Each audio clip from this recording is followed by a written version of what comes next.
Hey folks, just going to give you a quick tutorial on how to use this custody template.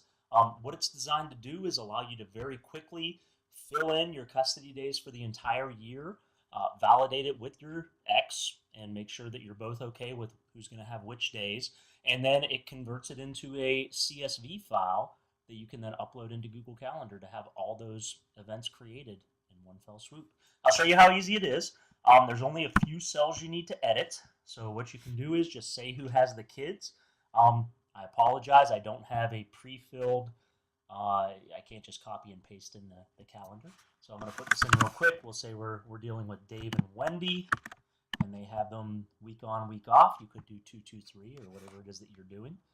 So we have Dave and Wendy, and they have them again every other week. So we'll go ahead and paste those in. Now, once you have a full schedule in place, simply copy that schedule. Notice I'm only copying the 2-week schedule.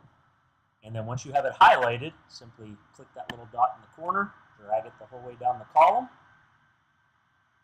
and bam, you have your entire year filled in. Now at this point, you're going to want to go back and whatever split you made up, if a certain person has Christmas on the odd number years, then you'd want to change that. Change any 3-day weekends you want to change any business travel you have, modify that, and when you do that, then you say, okay, Dave's going to have them, and it will tell you whether or not you're supposed to change these things. That was not the right one. So just change this part that's highlighted yellow. It'll give you a warning if you change something you're not supposed to change. Oh, and by the way, I forgot to mention, before you do any of this, click File and make a copy because you won't be able to edit this directly. I'm sorry for not mentioning that earlier. So once you modify something, simply put adjusted for New Year's, depending on how you do it. And once you put adjusted into that column in any way, shape, or form, however you want to write the note, it will highlight it red so that your spouse can quickly scan down and see which one you've modified and review them and see whether or not he or she is okay with them. In this case, it's a dad's form, so I'm guessing she. So very easy to do. Now, once you have all this in place, you'll notice that it will calculate the number of days. So very easy for you to adjust to make sure that you have whatever your split is, have that amount.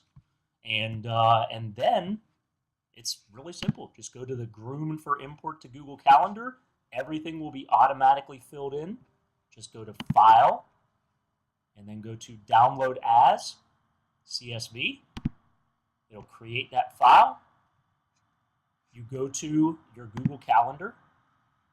Simple, and then go to, there it is, the little dot, dot, dot beside Add Calendar, and click Import, and select that file. That's it. It's very, very simple. It'll create all of your events for the entire year. On days when you're exchanging at school or you need to pick them up at school, it will note who has to pick them up at school in a 5 o'clock to 6 o'clock time frame. That's modifiable, but you have to go into the code to do it. If you're a little more spreadsheet savvy, it's very easy to do. But if not, then you may need to just know that it's that day you're going to have to pick them up earlier or later or whenever you pick them up. And then on the weekends, it'll just say an all-day event saying this person has them for the weekend. So I hope that's very useful, very simple to do, and it was something that's working well for me and my ex, and I hope it works well for you as well.